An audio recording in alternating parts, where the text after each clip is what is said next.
The next topic is representation of syntactic structure. ఇందులో మనం 2 topics గురించి డిస్కస్ చేస్తాం. First one phase structure graph and second one dependency graph. Phase structure graph అంటే ఏంటంటే ఇందులో మనకి నోట్స్ అండ్ ఎడ్జెస్ అనేటివి ఉంటాయి. ఈ నోట్స్ అనేటివి మనకి ఫ్రేజెస్ని ఇది డిక్లేర్ చేస్తుంది. ఓకేనా. ఫ్రేజెస్ అంటే ఏంటి అంటే మనం ఆల్రెడీ డిస్కస్ చేసినాం. మనకి ఇక్కడ ఫ్రేజెస్ అంటే ఏంటంటే మనకి ప్రతి ఒక్కటి నౌన్ ఫ్రేజ్ ఎన్పి అని తీసుకుంటాం, నౌన్ ఫ్రేజ్ అండ్ విపి అని తీసుకుంటాం, వర్బ్ ఫ్రేజ్. ఓకేనా. ఇలా మనం రాస్తాం ఫ్రేజెస్ని ఎన్పి విపి డిటర్మినెంట్ అనుకుంటే ఇలా రాస్తాం కదా. సో ఇక్కడ మనకి noun phrase, verb phrase, prepositional phrase, PP ఇలా కొన్ని మనం తీసుకుంటాం. ఓకేనా. నోయమ్ చామ్స్కీ అనేవాడు ఇంట్రడ్యూస్ చేసిండు. అండ్ ఈ నోడ్ అనేది ఫ్రేజెస్ని మనకి ఇక్కడ రిప్రజెంట్ చేస్తుంది. And each edge is represent a relationship between the phrases. ఈ ఫ్రేజెస్ మధ్యలో ఉన్న రిలేషన్షిప్ని మనకి రిప్రజెంట్ చేస్తుంది. ప్రతి ఒక్క నోడు మనం ఫ్రేజ్ అనుకుంటున్నాం. ఈ ఫ్రేజ్ మధ్యలో ఉన్న ఈ ఎడ్జెస్ అనేటివి, ఈ ఫ్రేజ్ మధ్యలో ఉన్న ఈ ఎడ్జ్ అనేది రిలేషన్షిప్ని రిప్రజెంట్ చేస్తుంది, హైరారికల్ రిలేషన్షిప్. ఓకేనా. హైరారికల్ రిప్రజెంటేషన్ అంటే ఏంటంటే మనకి top down or bottom up parsing ట్రీని ఇక్కడ చేస్తామన్నట్టు. ఓకేనా. ఇది మనకి ఫేజ్ స్ట్రక్చర్ గ్రాఫ్ యొక్క థియరీ. ఓకేనా. ఓకే, ఎగ్జాంపుల్ చూస్తే మీకు ఈజీగా అర్థమవుతుంది. దీనికి సంబంధించిన రైటింగ్ స్క్రీన్ షాట్ తీసుకోండి.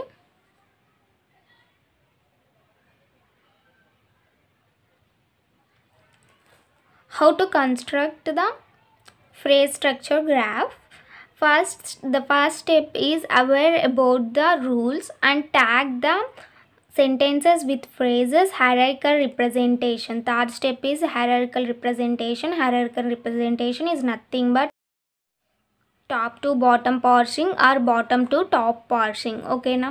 ఇప్పుడు మనకు క్వశ్చన్ అనేది ఎగ్జామ్లో ఇలా ఇవ్వచ్చు, లేకపోతే ఎగ్జాంపుల్ మీరే తీసుకోవాలి. ప్రతి దానికి ఒక ఎగ్జాంపుల్ రాయాలి. ఓకేనా. మనకి క్వశ్చన్ అనేది ఈ విధంగా ఇచ్చిండు. ఓకేనా. ఎన్పి విపి అనేటివి ఫ్రేజెస్ అనేటివి కొన్ని ఎగ్జాంపుల్స్ కూడా నీకు చెప్పిన. నౌన్ ఫ్రేజ్, వర్బ్ ఫ్రేజ్ అంటాం. ఓకేనా. డిటి అంటే డిటర్మినెంట్. ఓకేనా. ఇక్కడ మనకి క్వశ్చన్ సెంటెన్స్ ఏమి ఇచ్చిందంటే the cat chased the mouse. ఓకేనా. సెంటెన్స్ మనకి the cat chased the mouse, ఇది మనకి క్వశ్చన్ ఇచ్చిండు. ఓకేనా. The cat chased the mouse. ఇక్కడ దీనికి సంబంధించిన ప్రొడక్షన్ రూల్స్లో ఇక్కడ రాసినాం. ఓకేనా. సో ఇప్పుడు దీన్ని మనం ఇందులో ఏం చేస్తామంటే సెకండ్ స్టెప్ ఏంటి, tag the sentences with phrases. And the third step is hierarchical representation. Hierarchical representation అంటే ఏంటి, టాప్ టు బాటమ్ అన్న చేయాలి, బాటమ్ టు టాప్ అన్న చేయాలి. First top to bottom representation చేద్దాం. ఓకేనా. టాప్ టు బాటమ్ ఎలా చేస్తామంటే మనకి ఇక్కడ క్వశ్చన్ అనేది ఉంది కదా, ఈ క్వశ్చన్ మనం సపరేట్గా ఒక పేజ్లో రాసుకుందాం.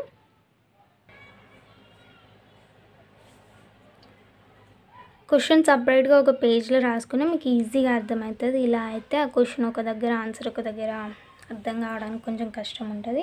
ఫస్ట్ మనకి సెంటెన్స్ ఏమి ఇచ్చిండు, దీన్ని 2 పార్ట్స్గా డివైడ్ చేసిండు, ఎన్పి అండ్ విపిగా. సో సెంటెన్స్ని మనం కూడా డివైడ్ చేసి రాసేసినాం, ఎన్పి అండ్ విపి. మళ్ళీ ఎన్పి అంటే మనకి ఇక్కడ ఏముంది, లెఫ్ట్ సైడ్ చూసుకోండి, లెఫ్ట్ హ్యాండ్ సైడ్ ఎన్పి అంటే మనకి డిటర్మినెంట్ అండ్ ఎన్ అనేది రైట్ హ్యాండ్ సైడ్ ఉంది. డిటర్మినెంట్ ఎన్ అనేది ఇక్కడ రాసినాం. ఓకేనా. మళ్ళీ డిటర్మినెంట్ ఫర్దర్గా మీరు డివైడ్ చేయండి. డిటర్మినెంట్ అంటే ఏముంది మనకి ఇక్కడ దా ఉంది, డిటర్మినెంట్ దా. ఓకేనా. దా రాసిన.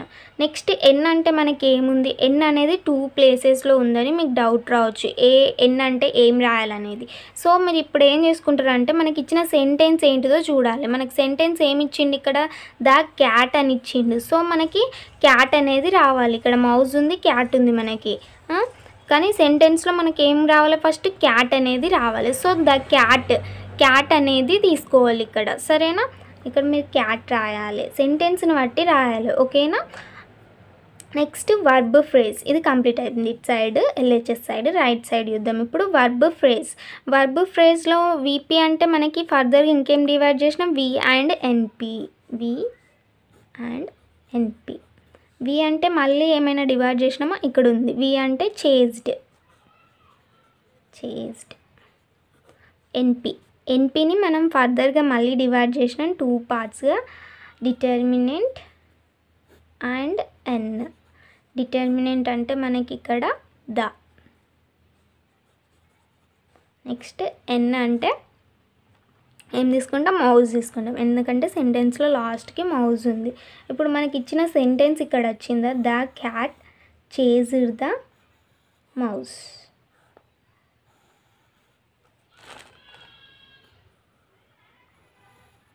The cat chased the మౌజ్. మనకి సేమ్ సెంటెన్స్ మనకి టాప్ టు బాటమ్ పార్సింగ్లో వచ్చింది. టాప్ టు బాటమ్ అంటే ఏంటి, పై నుంచి కిందికి చేసుకొని రావడం, దాన్ని టాప్ టు బాటమ్ అంటాం. అండ్ మీరు ఇది ఎట్లా రిప్రజెంట్ చేస్తారంటే ఎగ్జామ్లో ఇది టాప్ టు బాటమ్ అని అతనికి ఎట్లా తెలుస్తుంది, ఓన్లీ ఇదే ఉంటే అతనికి తెలియదు టాప్ టు బాటమా ఏంటిది అనేది. సో ఈ యారో అనేది పక్కా మీరు ఎగ్జామ్లో రిప్రజెంట్ చేయాలి. ఈ యారోని, ఈ టాప్ టు బాటమ్ యారోని రిప్రజెంట్ చేస్తుంది. లేకపోతే ఈ యారో మీరు రిప్రజెంట్ చేయాలనుకోకపోతే ఇక్కడైనా యారోస్ అనేటివి మీరు రిప్రజెంట్ చేయాలి. టాప్ నుంచి రిప్రజెంట్ చేస్తున్నట్టు ఇక్కడ యారోస్ అనేటివి రిప్రజెంట్ చేయాలి. ఓకేనా. నెక్స్ట్ బాటమ్ టు టాప్ చూద్దాం. The next one bottom to top. ఇక్కడ మనకు క్వశ్చన్ చూడండి, bottom to top. Bottom to top ఎట్లా చేస్తామంటే ఫస్ట్ మనకి ఏదైతే సెంటెన్స్ ఇచ్చిండో అది బాటమ్ రాసేస్తాం. ఇక్కడ రాయండి. మనకి ఇచ్చిన సెంటెన్స్ ఏంటి, the cat chased the మౌజ్. The cat chased the mouse. Okay. ఇప్పుడు దా అంటే ఏంటిదో క్వశ్చన్లో చూడండి. దా అంటే ఏంటి మనకి ఇక్కడ, దా అంటే మనకి డిటర్మినెంట్. సో పైకి డిటర్మినెంట్, ఇక్కడ డిటర్మినెంట్ అని రాయండి. ఓకేనా. నెక్స్ట్ క్యాట్ అంటే ఏంటి మనకి ఇక్కడ, నౌన్, ఎన్. ఓకేనా, ఎన్ రాయండి, ఎన్.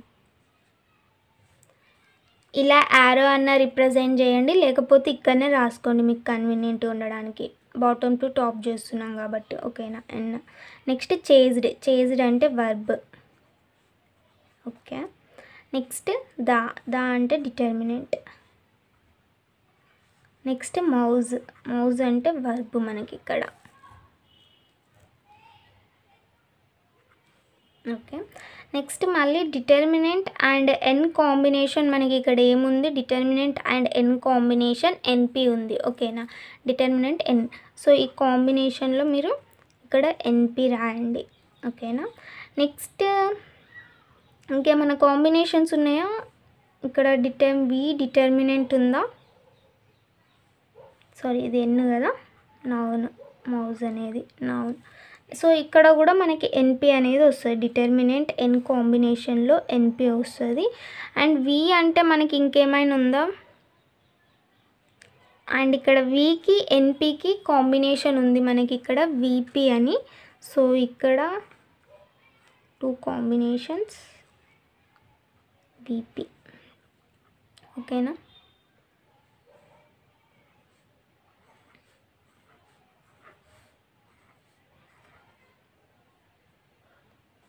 దీన్ని 2 combinations. And NP and VP combinations ఏమైనా ఉన్నాయా ఇక్కడ, ఆర్హెచ్ఎస్ సైడ్ ఉండండి. NP and VP combination sentence, S. So sentence, this is the మనకి లాస్ట్ సొల్యూషన్. ఎట్లా వస్తుంది అంటే సెంటెన్స్ వచ్చిందంటే మనకు ఆన్సర్ వచ్చినట్టే. So this is the bottom to top parsing. ఓకేనా, ఇది ఇలా మనం బాటమ్ టు టాప్ చేస్తాం. మీకు యారోస్ ఇలా రిప్రజెంట్ చేయకపోతే అన్నిటికీ ఇలా డైరెక్ట్ ఒక లైన్ పెట్టేసేయండి. ఓకేనా. సో మనం టాప్ టు బాటమ్ అయిపోయింది, బాటమ్ టు టాప్ అయిపోయింది. ఫ్రేజ్ గ్రాఫ్లో మనం ఫ్రేజ్ స్ట్రక్చర్ గ్రాఫ్లో ఇంతే వేస్తాం, top to bottom and bottom to top. ఓకేనా. నెక్స్ట్ డిపెండెన్సీ గ్రాఫ్ అంటే ఏంటో చూద్దాం. ఓకేనా.